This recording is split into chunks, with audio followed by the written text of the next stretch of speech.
Olá, muito boa tarde a você. A Polícia Civil fez agora pela manhã uma operação para prender uma quadrilha que vendia carteiras de motorista sem prova ou exames. Além do DF, o grupo agia nos estados de Minas Gerais, Goiás e Pará. A venda de CNHs, a venda de carteira de habilitação. Chega a ser mesmo uma coisa assustadora, né? Porque, afinal de contas, você imagina, você está na rua, nós estamos aí, a polícia estima em mais de 600 pessoas que recorreram a esse tipo de expediente criminoso para comprar uma habilitação. Essas pessoas todas são pessoas despreparadas, desqualificadas para andar no trânsito. Imagina, são 600 possibilidades de tragédia no nosso trânsito. É de fato uma descoberta assim apavorante. Você imagina, é como a máfia dos concursos, né? Imagina um cirurgião que comprou a sua aprovação no concurso e virou cirurgião no serviço público, mesmo não tendo qualificação, porque se tivesse qualificação, ele não temeria fazer o concurso, né? E você imagina você ser submetido a um cirurgião nessas condições. A mesma coisa uma coisa muito semelhante, tão grave quanto 600, 700 motoristas dirigindo sem habilitação. E o ex-presidente Lula prestou depoimento ao juiz Sérgio Moro pela segunda vez na Lava Jato, em Curitiba. Nesse processo, Lula é acusado de ter recebido propina de mais de 12 milhões de reais da construtora Odebrecht. Na denúncia, os procuradores acusam o ex-presidente de corrupção e lavagem de dinheiro. De acordo com o Ministério Público Federal, o petista teria recebido propina da Odebrecht num total de 12 milhões e meio de reais. Os benefícios teriam sido pagos por meio da compra de um imóvel para o Instituto Lula, que nunca foi usado, e da aquisição de um apartamento vizinho ao do petista em São Bernardo do Campo, na Grande São Paulo. No início do depoimento, Lula disse que usa o imóvel para reuniões políticas e que aluga o apartamento. O ex-presidente afirmou que não sabia que os aluguéis estavam atrasados e que quem cuidava dos pagamentos era a dona Marisa. Eu penso que eu fiquei próximo de 30 anos sem assinar um cheque na minha vida, porque a dona Marisa, primeiro, era muito séria no trato de dinheiro, era muito econômica, eu nunca tive medo de deixar um cartão de crédito com ela, porque eu tinha consciência que a dona Marisa não gastaria nada que fosse essencial, e a dona Marisa ficou com a responsabilidade de fazer o contrato e de acertar aluguel, condomínio, IPTU e outras coisas da casa. Era tudo ela que fazia. Nunca houve qualquer denúncia que o apartamento não estava sendo pago. Lula rebateu o ex-ministro Antônio Palocci, que em depoimento na semana passada afirmou que o ex-presidente recebeu propinas da Odebrecht. Ele inventou a frase de efeito, pacto de sangue, com Emílio Odebrecht. Ele fez um pacto de sangue com os relatores, com os advogados dele e talvez com o Ministério Público. Certo. Porque ele disse exatamente o que o PowerPoint queria que ele dissesse. Há muito tempo, doutor, há muito tempo eu leio, eu escuto, eu converso com o advogado e eu fico sabendo todo mundo que é preso. A primeira pergunta é: e o Lula? Você conhece o Lula? O Lula estava lá? Diga alguma coisa do Lula. Isso faz 2 anos e meio, doutor Moro. Eu não tenho raiva do Palocci, eu tenho pena dele. E eu conheço o Palocci bem. O Palocci, se não fosse um ser humano, ele seria um simulador. Sim. Sabe? Ele é tão esperto que ele é capaz de simular uma mentira mais verdadeira que a verdade. Palocci é médico, é calculista, é frio.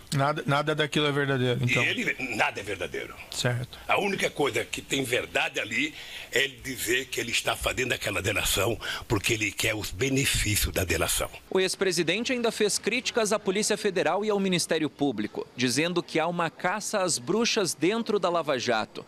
No final do depoimento, o ex-presidente fez uma pergunta ao juiz. Eu vou chegar em casa amanhã, vou almoçar com 8 netos. E uma bisneta de 6 meses. Eu posso olhar na cara dos meus filhos e dizer que eu vim a Curitiba prestar depoimento a um juiz imparcial. Bem, primeiro não cabe ao senhor fazer esse tipo de pergunta para mim, mas de todo modo sim. Sim. Porque não foi o procedimento na outra ação, doutor. Eu não vou discutir a outra ação não foi. Com o senhor ex-presidente. Se nós fôssemos discutir aqui, a minha convicção foi que o senhor é culpado. A gente viu que em alguns momentos aí o clima esquentou lá, Cláudio Humberto. Esquentou para o Lula, né? Porque para o juiz Sérgio Moro não, né? O juiz Sérgio Moro teve uma paciência infinita para lidar com o ex-presidente, que é acusado de roubar o país, é acusado de receber propina, suborno. E quem disse isso, quem reforçou, aliás, uma das provas contra o Lula, é de ninguém menos do que Antônio Palocci. Antônio Palocci nem precisa de apresentar a prova, ele próprio é a prova de tudo. O ex-presidente Lula fala mal agora de Palocci, mas o Palocci era o homem da confiança dele, era a pessoa que ele nomeou ministro da Fazenda. O Lula cometeu novamente o erro de, em vez de responder ao que consta contra ele nos autos do processo, ele optou por desqualificar quem o acusa, a desqualificar o Ministério Público, a Polícia Federal, e também a instigar e a cutucar e até ofender o juiz Sérgio Moro. Em vários momentos o juiz poderia ter dado voz de prisão a ele por desacato, mas não fez, paciente como é. A situação de Lula apenas se agrava com esse tipo de atitude dele e o depoimento também foi marcado por outros fatos lamentáveis. Por exemplo, ele se referiu de maneira depreciativa ao caseiro Francenildo. Lembra dele? Aquele caseiro que denunciou a mansão de Ribeirão Preto, que era uma casa no Lago Sul, que funcionava como uma espécie de casa de tolerância e de negociatas do Partido dos Trabalhadores no governo Lula. Aquele caseiro Francenildo, o Lula se referiu a ele dizendo que demitiu o Palocci porque ministro não pode ficar batendo boca com caseiro. De forma bastante depreciativa ele se referiu. Mas olha, entre o ministro e o caseiro, eu sou mais o Francenildo. O Supremo Tribunal Federal adiou a sessão que iria definir a validade das provas incluídas nas delações da JBS. O debate deve ser retomado na próxima semana, já com Raquel Dodge como Procuradora-Geral da República, no lugar de Rodrigo Janot, que deixa o cargo no domingo.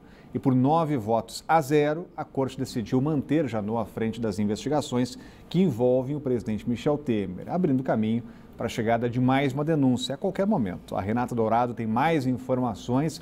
Essa denúncia deve chegar até a conclusão do mandato, está batendo a porta aí, né, Renata? Próxima quinta-feira, né, Rodrigo, que ele permanece exatamente isso. Muito boa tarde para você, boa tarde para o Cláudio, para todos que estão aí nos acompanhando. Olha, já era esperada essa decisão do Supremo Tribunal Federal com relação a essa análise desse pedido da defesa do presidente Michel Temer, né? Eles alegavam aí que o Procurador-Geral da República, Rodrigo Janot, tem uma ideia fixa e até mesmo age de maneira pessoal para oferecer denúncias contra o presidente Michel Temer. Então, pedia aí que ele fosse suspenso, ou seja, que ele não pudesse participar de nenhuma investigação envolvendo o presidente Michel Temer. Então, o Supremo não entendeu dessa forma e Janot segue aí nesse processo. Então, a expectativa é que hoje seja apresentada essa denúncia, pode ser que seja apresentada hoje. Por quê? Porque, por uma questão de precaução, o Procurador-Geral da República estava aguardando essa definição do Supremo. Então, há uma expectativa de que apresente hoje, mas como você bem disse, ele pode apresentar até o próximo domingo, que é o último dia dele à frente da Procuradoria-Geral da República. Agora, mesmo que o Procurador-Geral da República, Rodrigo Janot, apresente essa nova denúncia, o procedimento de praxe é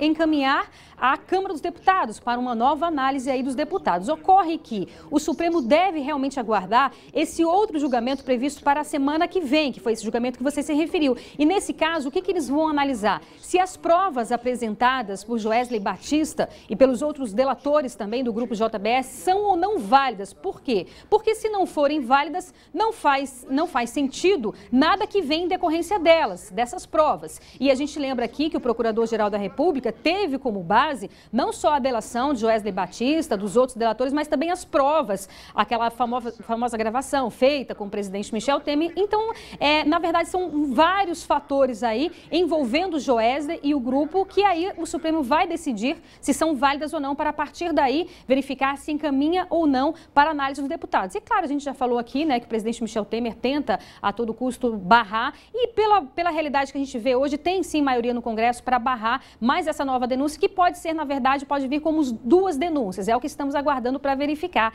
para esperar realmente o que vai acontecer. Com relação a Joesley Batista, hoje os advogados dele tiveram acesso, né, de uma audiência com o ministro Edson Fachin, que é o ministro relator responsável, para analisar, para conversar, colocar ali os argumentos. E o que se fala nos bastidores é que eles estão tentando, Rodrigo, imagine você, uma segunda delação. Isso porque o próprio Joesley já disse que tem um amplo material, que tem várias gravações também que não foram entregues e que podem ser entregues a partir dessa possível nova delação. E o que se fala também que seria aí o que eles estão analisando, que seria qual seria a pena deles dessa vez? 5 anos de prisão, mais 5 anos em regime semiaberto e 5 anos em domiciliar. Mas é claro que tudo isso está sendo analisado, tudo isso está sendo investigado. Isso aí são apenas especulações, nada ainda com o martelo batido, mas a gente está aqui acompanhando para dar essas notícias e essas informações. Rodrigo. Obrigado, Renata, continua acompanhando. Agora a pergunta que fica é se os delatores estão em condições de fazer uma nova delação.